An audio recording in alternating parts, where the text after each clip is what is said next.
poin pentingnya adalah kemampuan orakelnya ya. Jadi kemampuan kemampuan dia berorasi, berbicara, itu. betul. Kemampuan dia berbicara, berorasi, bernegosiasi gitu kan. Gimana coba Hari di depan gini. publik terus dia ngomong kayak gini. Ini menurutku puisi sih. Saudara-saudara gitu. Jikalau aku diberi 2 hidup oleh Tuhan, maka 2 hidup itu pun akan aku persembahkan untuk mengabdi pada tanah air ini. Coba. Gimana coba? Iya, itu tuh sudah memukau banyak orang, dan tentu saja perempuan-perempuan yang tadinya hanya melihat dari jauh, ketika didekati oleh beliau pun bisa luluh hatinya gitu kan. Aku baca tuh surat-suratnya. Ciri utama pemimpin tradisional itu, Kakak Nona, saya mulai ya. Ciri utama pemimpin tradisional itu adalah sifatnya karismatik. Betul. Nah, karismatik ini yang kemudian mampu memikat publik lebih luas untuk memberikan trust, bahkan sampai kepada satu dimensi yang sifatnya pengkultusan individu karena karismanya. Nanti ada bumbu magicnya dan segala macam. Itu menjadi semacam figura-figura yang ornamen-ornamen yang akan melengkapi kekuatan karisma seorang pemimpin di masa lalu.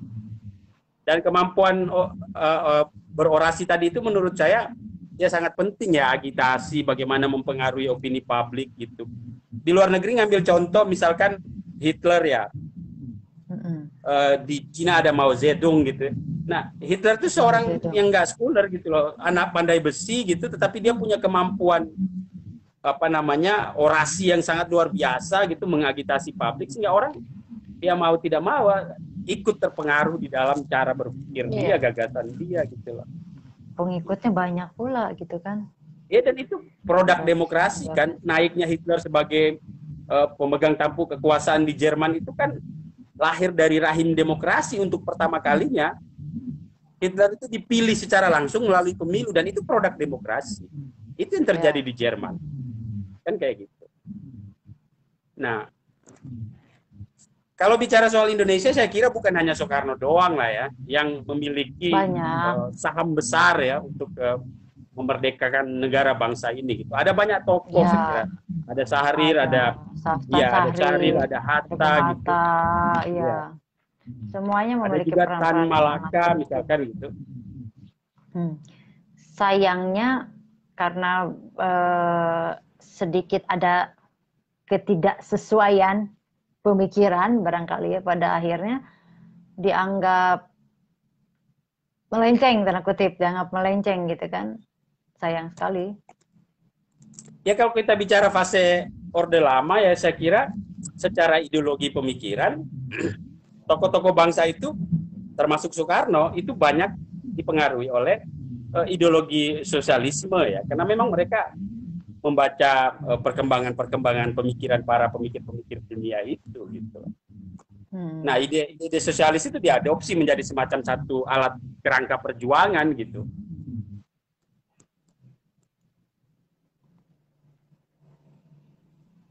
Maka kiblat Indonesia ketika itu kan dia nggak ke Amerika di masa Soekarno, kan dia ke Rusia, ke Moskow. Ke Rusia, betul. Iya, ke Moskow kan. Kiblatnya ke sana. Dan di situ kan apa yang bekerja di situ orang-orang kan? kita yang akhirnya ke sana, ya. Iya. Komunisme. Karena dalam konteks gagaran pemikiran itu, sosialisme itu. Nah, kemudian sosialisme sebagai ide filsafat dan ide-ide pergerakan ini diadopsi oleh Partai Komunis Rusia ketika itu menjadi dasar filosofi partai mereka. Filosofi partainya, ya.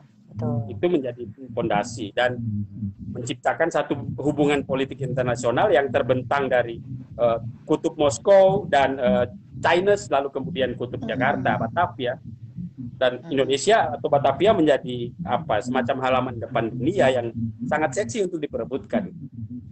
Ya. Dan itu nampak kok melalui nasakomnya Soekarno kan, mencoba mengkolaborasi antara nasionalisme, Islam dan komunisme itu. Meskipun gagal ya. Gagal.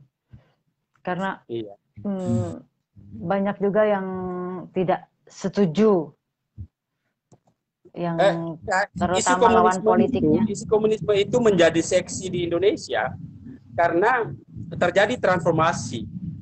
Komunisme sebagai wacana politik itu berimigrasi atau ditransformasi menjadi wacana teologis. Itu menjadi sensitif di tanah air. Iya, sayangnya jadi seperti itu ya. Waduh, kok kita jadi ngomong yang berat-berat ya? Iya loh. Gue kayak beri kuliah. Ayo, kita balik lagi ngomongin puisi nih. Bagaimana Bang Bara ini jatuh cinta kepada puisi dan bagaimana puisi membuat seorang perempuan bisa jatuh cinta kepada Bang Bara? Ya, gue ngulangin kata-kata aja tuh. Kata-kata kamu tadi itu. Gue jatuh cinta pada puisi ketika matamu tombak dan hatimu ombak. Nggak aci, harus diulangi alasannya, nggak boleh sama. Harus beda dong. Kenapa bisa jatuh cinta kepada puisi dan mengapa memilih puisi tidak memilih yang lain? Ya, saya kira puisi itu medan yang paling paling liberatif lah ya. Saya tidak menggunakan kata bebas, tetapi menggunakan kata liberatif. Di ruang itu saya tidak hanya bersembunyi dari kata-kata gitu, tetapi saya juga bisa menyatakan sesuatu secara apa adanya gitu. Kalau saya mau ngomong pemerintahku hanya anjing herder, ya hanya anjing herder gitu loh. Dan sastra punya perangkat untuk membebaskan diri dari jebakan Batman yuridis gitu. Jadi bakal punya alasan gitu. Oh, ini kok bukan ngomongin politik yang praktis gitu ya. Kita tidak berpolitik praktis, tapi kita sedang bersastra gitu. Jadi alasan jadinya. Iya, dan itu kan dipakai oleh gerakan avant-garde di Perancis ya, menggabungkan antara gagasan filsafat, kekuatan sastra dan ilmu jurnalisme di dalam melakukan otokritiknya terhadap berbagai hal ya. Karena kalau penyair hanya bicara tentang bunga, kembang, sepatu, dan celana beserta kekuatan isi di dalamnya, maka apa yang hendak sesungguhnya para penyair ini bangunkan gitu loh. Ada, membangun kerinduan. Gue suka nih. Ya. Oke, berarti di 10 menit pertama imajinasi mulai bekerja lah ya.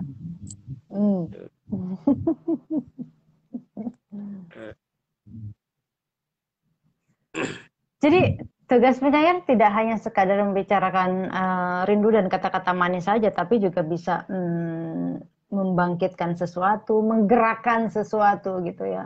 Bisa juga sebagai lahan protes gitu kan, ladang protes, alat untuk protes terhadap ketidakadilan, bisa untuk protes terhadap segala sesuatu yang dirasakan menginjak-injak harga diri kita gitu kan sebagai rakyat gitu. Bisa juga sebagai alat untuk bukan hanya sekedar menjadi si para penyair ya, tetapi menjadi satu anasir yang saya kira sudah saatnya dipikirkan oleh para sastrawan gitu loh.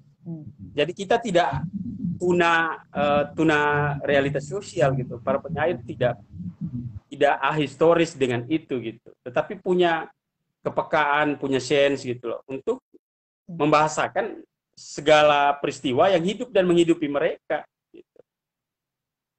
Ya. Ada hal-hal yang harus kita suarakan gitu.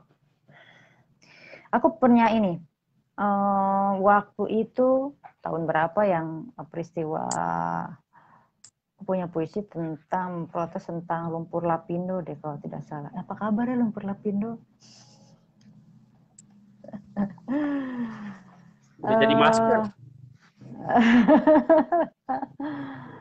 Mana ya sajaknya? Nantilah sambil dicari. Tapi yang aku salut itu ya pada beberapa penyair.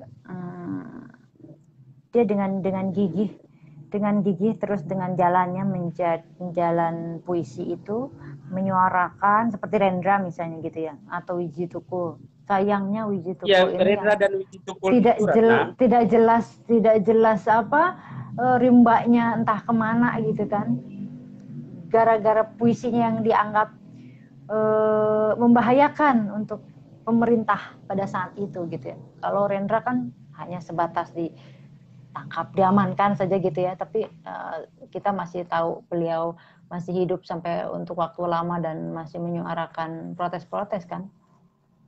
Kalau Wijitukul kan Ya, kita nggak tahu sampai sekarang rimbanya. Rendra dan Wijitukul itu sebenarnya mengajarkan kepada kita para penyair ini bahwa sastrawan itu tidak hanya kebal pada kata-kata dan pena, tetapi tangan dan kakinya juga harus kebal terhadap popor senapan dan laras sepatu. Karena ada sesuatu yang memang benar-benar mereka perjuangkan. Kata-kata bekerja sebagai pembebasan terhadap segala bentuk penindasan.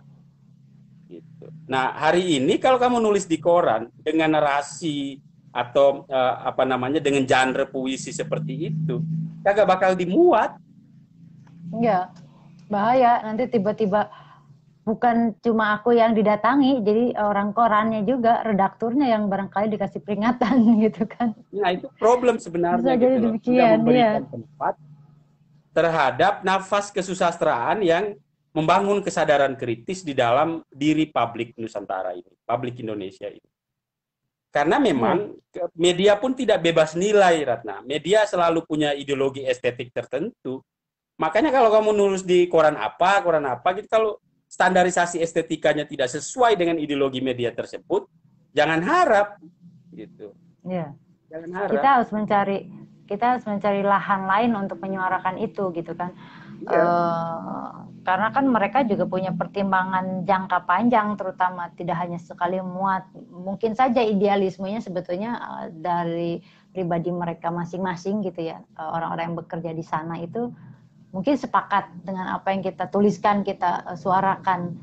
Tapi kan ada pertimbangan lain yang jangka panjang akan kehidupan keberlangsungan koran untuk lebih lama itu yang bisa membahayakan jika tulisan kita dimuat kalau protesnya terlalu keras. Jadi memang sebetulnya tidak bebas-bebas banget kita menulis karena kita juga harus mempertimbangkan untuk memilih diksi-diksi yang protes tapi tidak keras. Gimana ya? Protes tapi tidak keras. Jadi tidak kurang nonjok gitu ya, kurang nendang gitu sebetulnya kalau kita pakai bahasa. Memang tetap puisi itu harus ada metafora-metaforanya. Tapi kalau terlalu lembut juga orang yang membaca atau orang yang dituju belum tentu mengerti juga kan kalau genre puisinya seperti itu gitu. Iya. Memang kalau dia lebih mementingkan kaidah estetika, kadang pembaca susah menerima atau mengerti dengan cepat ya. Ini maksud penyair apa sih nulis dengan standarisasi estetika kayak gini kan. Nah, ada penyair yang kalau kita sebut itu saja pamflet yang mengedepankan makna, dia nggak peduli puisinya indah apa enggak. Dia nggak peduli bunyi rimanya seperti punya daya musikalitas yang tinggi apa enggak. Yang dia peduli itu adalah message-nya atau pesannya atau makna itu cepat sampai ke pembaca. Gitu. Betul. Nah, kita mau menyelam di hulu yang mana dan tenggelam di hilir yang mana? Iya. Tinggal kita memilih mau seperti apa gitu ya. Kalau aku sih lebih belakangan lebih ingin menyuarakan keperempuananku gitu. Jadi sebagai perempuan yang mana nih, Ratna? Kan banyak tuh dimensi keperempuananmu. Maksudku menyuguhkan sosok perempuan yang harus tangguh dan kuat gitu dalam menghadapi apapun. Janganlah jadi perempuan yang hanya tahu bersolek, tahu kosmetik segala macam merek, tapi juga tidak mengisi ruang dalam kepalanya, juga tidak mengisi dadanya dengan kekuatan, dengan ketabahan, ketegaran gitu. Jadi aku berupaya dalam beberapa tulisanku itu menyuarakan kekuatan dan ketegaran perempuan gitu. Mulia sekali ya. Oh, ada juga protes-protes kerasku terhadap laki-laki yang bisa dibilang memandang sebelah mata terhadap perempuan gitu. Jadi ya Juling dong dia. harus kuat lah. Juling gini ya lihatnya.